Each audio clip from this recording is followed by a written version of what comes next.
बहुत समय पहले की बात है। काली अंधेरी रात थी। धीरे धीरे से हवा की ठंडी लहरें आ रही थी। आकाश में बिजली चमक रही थी। महेंद्र चाचा अपने घर से दूर अपने खेत में घाट पर सोए हुए थे। उनका खेत गांव के तालाब के पास था।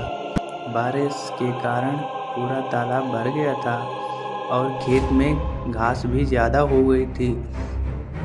उसके कारण अंधेरे में यह सब ज़्यादा डरावना लग रहा था। उस तालाब के किनारे बहुत सारे आम के पेड़ थे। आम के पेड़ की डालियां हवा में इधर उधर होने के कारण बहुत ही डरावना लग रहा था। अचानक खेत में बंधी हुई भैंसों ने चिल्लाना शुरू कर दिया। महेंद्र चाचा को पता ही नहीं चल रहा था कि आखिर यह भैंसें ऐसा क्यों कर रही हैं। उन्हें लगा कि शायद ठंडी के कारण यह भैंसें ऐसा कर रही होंगी, इसीलिए महेंद्र चाचा ने खेत में चिमनी जलाई।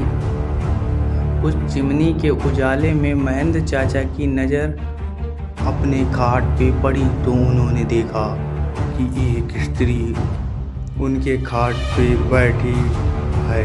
यह देखकर उनका शरीर डर के मारे कांपने लगा। उसी वक्त आकाश में बिजली तड़कने लगी। वैसे तो महेंद्र चाचा बहुत बहादुर थे, लेकिन आज उन्हें भी थोड़ा डर लग रहा था। उसी वक्त महेंद्र चाचा ने सूखी घास डाली और आग को ज़्यादा बढ़ाया। इसकी वजह से वो औरत ठीक से दिखाई दे रही थी। महेंद्र चाचा ने तापने के साथ बैठे बैठे ही बूम लगाई, कौन है, कौन है, कौन है। सामने से कोई आवाज़ न आई, इसलिए काका अचंभित रह गई।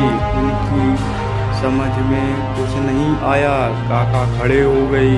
अब डरने से कुछ नहीं होगा, मुझे हिम्मत से काम लेना पड़ेगा, क्योंकि जो डर गया वो चिल्लू भर पानी में नहा के घर गया। चाचा ने एक बड़ी लकड़ी हाथ में ले ली और बोले, कौन हो तुम? तुम्हें क्या लगता है कि मैं तुमसे डर गया हूँ? लेकिन सच तो यही था कि चाचा अंदर से पूरी तरह से डर के मारे कांपने लगे थे। चाचा का यह गुस्से वाला रूप देखकर वो स्त्री खड़ी हो गई और जोर से बोली, क्या तुम मुझसे नहीं डरते? चाचा ने हिम्मत की और बोले, यहाँ से चली जाओ, वरना यह लाठी से मार मार के तुम्हारा कचूमर बना दूंगा। इतना ही बोलते महेंद्र चाचा ने लाठी उठाई और उसी वक्त उस औरत ने आवाज लगाई, अब तू मुझे मेरे ही घर से बाहर निकालेगा? यहाँ पर तो मेरा बचपन गुजरा है, यह मेरा घर है, मैं यहाँ सालों से रह रही हूँ। यह सुनकर चाचा का डर और गुस्सा दोनों ही शांत हो गए। उन्हें लग रहा था कि मेरे सामने जो औरत खड़ी है उसे मैं जानता हूँ। उसकी आवाज़ भी जानी पहचानी लग रही थी। चाचा सोचने लगे कि आखिर यह औरत है कौन? अगर मैं इस औरत को जानता हूँ तो यह इतनी भयानक और विकराल रूप में क्यों है? अचानक, अरे यह तो ज्योति है, मेरी बड़ी बहन।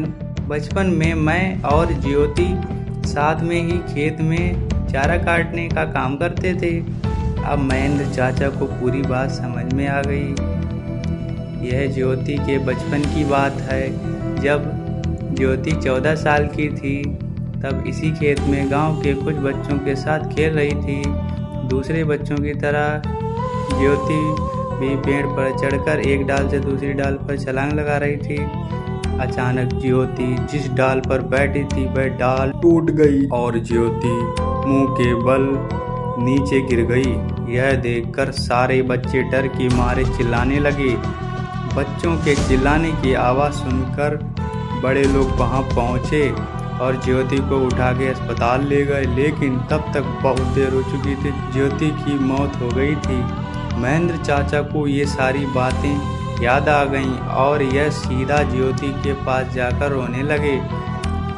जब यह बात गांव वालों को पता चली तो सारे गांव वाले चौंक उठे थे। वास्तव में वह ज्योति ही थी गांव के एक बड़े बुजुर्ग ने कहा था कि जब ज्योति की मौत हो गई थी तब तो वो एक छोटी बच्ची थी, इसलिए उसे बालक समझ के दफना दिया गया था, लेकिन वास्तव में उसका अंतिम संस्कार होना था। इसीलिए ज्योति की आत्मा आज तक भटक रही है। महेंद्र चाचा ने तुरंत ही ज्योति को जहाँ दफनाया गया था वहाँ से उसे निकाला। किसी की भी हिम्मत नहीं हो रही थी कि कोई उसके पास भी जा सके। उसी वक्त ज्योति की आत्मा ने गांव वाले के सामने आके कहा कि हाँ, आपकी बात सही है, मैं मर चुकी हूँ। आप लोगों को मुझसे डरने की बिल्कुल जरूरत नहीं है। मैं अभी भी इसी गांव की बेटी हूँ, लेकिन मैं आज तक भटक रही हूँ, मुझे मुक्ति दीजिए। बाद में महेंद्र चाचा ने ज्योति के शव का अग्नि संस्कार किया और उसकी आत्मा को शांति दिलाई। आप लोगों को ये कहानी कैसी लगी कृपया कमेंट करके ज़रूर बताएं।